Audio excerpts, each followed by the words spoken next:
Morning class. Myself Shweta Srivastava and I am your commerce teachers. बच्चों, आज का जो आपका चैप्टर है वो है chapter 20, the Reserve Bank of India. इसका इंट्रोडक्शन देखिए। The Reserve Bank of India is the central bank of India. आपको बता दें, जो आरबीआई है वो सेंट्रल बैंक है हमारे इंडिया का। The reason for keeping its name as the Reserve Bank of India was that there was a registered commercial bank in the name of central bank at the time of formation of the Reserve Bank of India. इनका जो main object था Reserve Bank of India का, वो stabilise exchange rate and internal price के लिए था इनका object. The central bank in the name of the Reserve Bank coordinate with others bank of the country for making the banking system organise so they can function properly.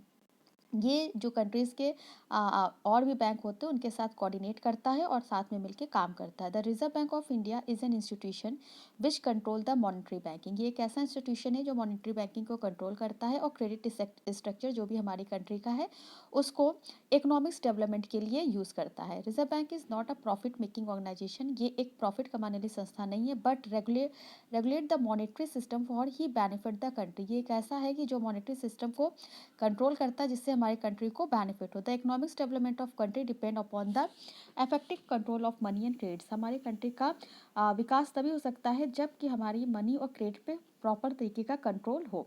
The need for credit control is universally recognised due to the powerful influence for goods or forever in the present day economic. Thus we can say that central bank occupies a central or pivotal position in the monetary and banking structure of the country. ये एक ऐसा bank है जिसने country के सारे banking structure पे एक control बना के रखा है जिससे कि हमारी जो कंट्री है वो ग्रोथ कर सके। रिजर्व बैंक का जो प्रमुख कार्य होता है वो भारत में मौद्रिक स्थिरता स्थापित करना और देश के हित में मुद्रा और साख प्रणाली का संचालन करने के उद्देश्य से नोटों को निगमन यानी कि इशू करना और उसके जो रिजर्व होते हैं कैश रिजर्व को अपने पास रखना होता है। Generally every country central bank perform the following function. दो तरह का फंक्शन ये करते हैं: control and regularisation of economics and developments of economics. In order to control and regulate economics the Reserve Bank issue the currency. ये currency issue करता है। Bankers of the government and bankers bank, ये बैंकों का bank और government का bank है। lender of the last resort, controller of a credit, collects and publishes statistics and perform clearing houses। ये क्रेडिट पे कंट्रोल करता है, उसे कलेक्ट करता है, पब्लिक स्टैटिक्स करता है एंड क्लियरिंग हाउसेस की भी फैसिलिटी प्रोवाइड करता है।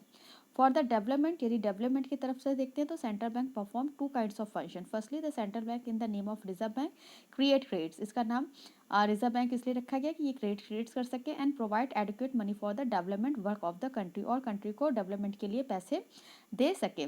And secondly its control the monetary and credit system for the stabilisation in the economics developments. अब इनकी कुछ कैरेक्टरिस्टिक्स हैं, उनको थोड़ा सा देखो। The main characteristics of the Reserve Bank of India. First, the Reserve Bank of India is not primary profit seeking enterprises. ये कोई प्रॉफिट कमाने वाली संस्था नहीं है। Second, the Reserve Bank of India is subject to close control and the participation by the central government. जो Reserve Bank of India है इसका काम सेंट्रल गवर्नमेंट में पार्टिसिपेट करना है। The Reserve Bank of India does not compete with the other commercial banks।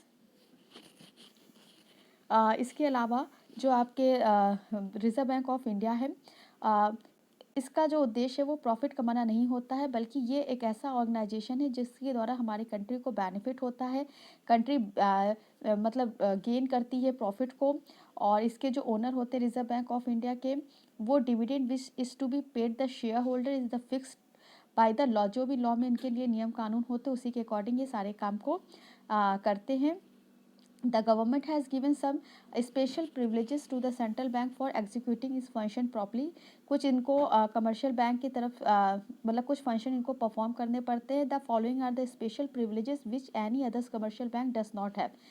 कुछ ऐसे function है जो कमर्शियल बैंक नहीं करते। पहला क्या है? मोनोपोली ऑफ नोट इशू, ये नहीं कर सकता है। Lender of the last resort, ये भी इनके फंक्शन में नहीं आता है। The custodian of the cash reserve of the commercial banks, bankers agent and adviser to the government, controller of monetary system. अब आप देखिए origin of Reserve Bank of India, ये कैसे अपने इस ओरिजिन में आया। इनका जो सेटअप हुआ था वो इंडिया में 1934 में हुआ था, but unfortunately this attempt fail to bear any fruits. लेकिन ये उसमें फेल हो गए थे। During the First World War the country banking and monetary system was affected terminology. In 1921, the government of India established the Imperial Bank of India. The bank functioned like a commercial bank, bankers to the government and bankers bank. But there were certain drawbacks. लेकिन कुछ drawback थे जिसकी वजह से central bank जो था वो हमारी कंट्री को सपोर्ट नहीं कर पाया. उसके जो ड्रॉबैक्स थे वो देखिए. It did not have the power to issue note. इनके पास नोट इशू का पावर नहीं था. The power of note issue vested with the government and thus there was the lack electricity in the monetary system. जिसकी वजह से monetary system में हम ज़्यादा कुछ बढ़ा या घटा नहीं सकते थे. सेकेंड है this bank also function as a commercial bank. ये जो बैंक था कमर्शियल बैंक के तरीके फंक्शन करता था. This bank use to compete with the others bank. It had no control on money and credit because every bank kept its own reserve and Imperial Bank had no control over them. And इसका next है the bank could not arrange the finance for foreign trade. Foreign trade के लिए ये मतलब जो वो है उसको अरेंज नहीं कर सकते थे. अब इसके बाद आप देखिए due to the above mentioned drawback the Imperial Bank did not achieve any applicable success in its functioning. इसकी वजह से ये अपने फंक्शनिंग में बहुत ज़्यादा सक्सेस नहीं कर पाए थे. 1925 में Hilton Young Commission was asked by the government to express its view on the subject. The commission made out the forceful case for the establishment of a new central bank in the country. The commission also stressed that the new central bank should only perform the function of a central bank because it was the possible that it could also perform the functions of commercial bank. The government of India while accepting the recommendation of the commission, इसी commission के recommendation के ही द्वारा forward a bill, but the bill could not be passed on account differences amongst the members of the legislature. Then in the 1929 the Central Banking Inquiry Committee again made a plea of establishment of Reserve Bank of India. दोबारा इसने reserve Bank of India के लिए काम किया और reserve bank Act 1934 was passed and Reserve Bank started functioning 1st April 1935. अब इसके the aim और object of establishment of the Reserve Bank of India. Reserve Bank of India की स्थापना के क्या उद्देश्य थे. पहला है bringing stability in the value of money. मुद्रा एवं साख नीति में स्टेबिलिटी लाना. Continuous changes were taking place in the internal value of money in the circumstances of the period due to which the economic system of the country was unstable. There was felt the need of the establishment in a central bank. हमारे जो मतलब इस monetary system था उसमें एक स्थिरता लाना बहुत ज़रूरी हो चुका था. सेकेंड है formation of a central fund यानी बैंकों के नगद कोषों का केंद्रीकरण करना. रिजर्व बैंक की स्थापना से पूर्व सभी बैंक अपने नगद कोष अलग अलग रखा करते थे. इस बैंकिंग व्यवस्था से जनता का विश्वास उत्पन्न नहीं होता था और न ही बैंकिंग प्रणाली में स्टेबिलिटी आती थी. इसलिए ये अनुभव किया गया कि सभी बैंकों के जो भी नगद कोष का केंद्रीकरण के लिए अलग अलग केंद्रीय बैंक की स्थापना की जाए. फोर्थ है अरेंजिंग एग्रीकल्चर्स क्रेडिट. कृषि साख की व्यवस्था करना. भारत आप जानते हैं कृषि प्रधान देश है लेकिन ऐसा होते हुए भी रिजर्व बैंक की स्थापना से पूर्व हमारे कृषि साख के लिए कोई भी उचित फैसिलिटी नहीं थी. इसलिए यह अनुभव किया गया कि कृषि साख की व्यवस्था के लिए एक केंद्रीय बैंक की स्थापना की जाए. Making monetary relation with the foreign countries. विदेशों से मौद्रिक संपर्क बनाए रखना. विदेशों से संपर्क स्थापित करने के लिए एक केंद्रीय बैंक की आवश्यकता अनुभव की गई. इसलिए रिजर्व बैंक की स्थापना को उचित समझा गया जो कि इनके साथ मैनेज कर सके और कंट्रोल कर सके. नेक्स्ट है acting as bankers of bank. आप जानते हैं कि Reserve Bank of India government का बैंक है और बैंकर्स ऑफ बैंक है. ये सारे फॉरेन एक्सचेंज ट्रांजेक्शन को परफॉर्म करता है, गवर्नमेंट को एडवाइस देता है समय समय पर. Publishing of economics data. Economics data को ये पब्लिश करता है जब समय समय पे जो भी हमारी इंडियन मॉनेटरी और क्रेडिट सिस्टम से रिलेटेड बैंकिंग से रिलेटेड चीज़ें होती हैं. Growth of banking system.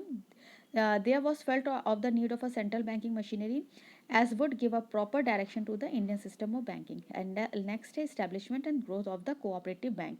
इसने कोऑपरेटिव बैंक में भी काफ़ी डेवलपमेंट किया. अब आपका आता है nationalisation of Reserve Bank of India. इसका नेशनलाइजेशन कैसे हुआ. The nationalization of a central banking has been a worldwide tendency in the post-war period and the same can be the basis of nationalization of Reserve Bank of India. आप जानते हैं कि इसका जो world wide tendency था, वो पहले जो लड़ाई झगड़ा हुआ था उसी के समय इसको नेशनलाइज्ड किया गया था। सेकेंड है the world time experience have fully expose the reality about the freedom of action of the bank is more less or operated a government department. Nationalization has merely legalized the position. And next is the share of the bank were getting concentrated into the fewer and fewer hand. इनके जो मतलब share होते थे वो कम ही हाथों में रहते थे. There was a danger of a private interest seriously influencing the work of the bank. Next, a consideration of economics planning necessitated a close collaboration between the government and the bank. The could have hardly be effective without the nationalization of the bank. अब इसके बाद आपका next आता है department of the Reserve Bank of India. Reserve Bank of India के कौन कौन से डिपार्टमेंट हैं इसको भी थोड़ा सा देख लीजिए. पहला है इशू डिपार्टमेंट. इशू डिपार्टमेंट जो रिजर्व बैंक ऑफ इंडिया है ये नोट इशू करने का काम करता है. इसलिए इसे नोट इशू करने का अधिकार दिया जाता है हमारी कंट्री में. नोट इशू करने का अधिकार रिजर्व बैंक ऑफ इंडिया को है. सेकेंड है banking operation and development department. ये जो है आपका रिजर्व बैंक ऑफ इंडिया ये बैंकिंग डेवलपमेंट डिपार्टमेंट के नाम से जाना जाता है. मतलब ये लोगों को लोन वगैरह देता है और उनको लोगों को नहीं मतलब बैंक्स को लोन देता है और उनके ऊपर कंट्रोल बना के रखता है. Agriculture credit department look after the agriculture credit. ये एग्रीकल्चर क्रेडिट पे भी अपनी नज़र रखता है. Department publisher report on the problems of agriculture credit after research and give advice. एक रिपोर्ट जो भी इसकी प्रॉब्लम्स होती है उसके लिए इशू की जाती है, उसके ऊपर ये रिसर्च करता है फिर गवर्नमेंट को एडवाइस देता है. नेक्स्ट है economics analysis and policy department. ये research and survey regarding the economics problems जो भी हमारी कंट्री की होती है उसको देखता है और उसके बारे में अपने समय समय पे बुलेटिन को पब्लिश करता है. Statistical analysis and computer department. This department collect the financial data. ये फाइनेंशियल डेटा जो भी हमारी बैंकिंग से और इकोनॉमिक्स एरिया से रिलेटेड होते हैं उन्हें पब्लिश करते हैं. This data are publish and they are used in the research being done in economics department. Exchange control department. This department keep control on the activities regarding the transaction of maintaining the position related to foreign exchange of the country. हमारी country का foreign exchange के साथ जो भी relation होता है transaction का उसकी एक्टिविटीज़ को देखने का काम करता है और फॉरेन करेंसी का अरेंजमेंट करता है. इंडस्ट्रियल फाइनेंस डिपार्टमेंट ये औद्योगिक वित्त विभाग की व्यवस्था करता है और उसका उद्देश्य देश में लघु तथा मध्यम वर्ग के उद्योगों को वित्तीय सहायता भी प्रदान करना होता है. इंस्पेक्शन डिपार्टमेंट इसके अलावा ये जितनी भी इसकी ब्रांचेस ऑफिसेस होती हैं रिजर्व बैंक ऑफ इंडिया की सबको सजेस्ट करता है, सबको रेगुलेट करता है. नॉन बैंकिंग कंपनी ये एक गैर कंपनी विभाग है. मतलब इसका कार्य जो है गैर बैंकिंग कंपनियां तथा वित्तीय संस्थाओं की देखभाल करना भी होता है. Industrial finance and export credit department इसके अलावा ये नई नई पॉलिसीज़ को बनाता है हमारी industrial finance and export credit facility के लिए. अब इसके बाद आपका आता है function of the Reserve Bank of India जिसे हम हमारे नेक्स्ट लेक्चर में डिस्कस करेंगे. Okay class, thank you.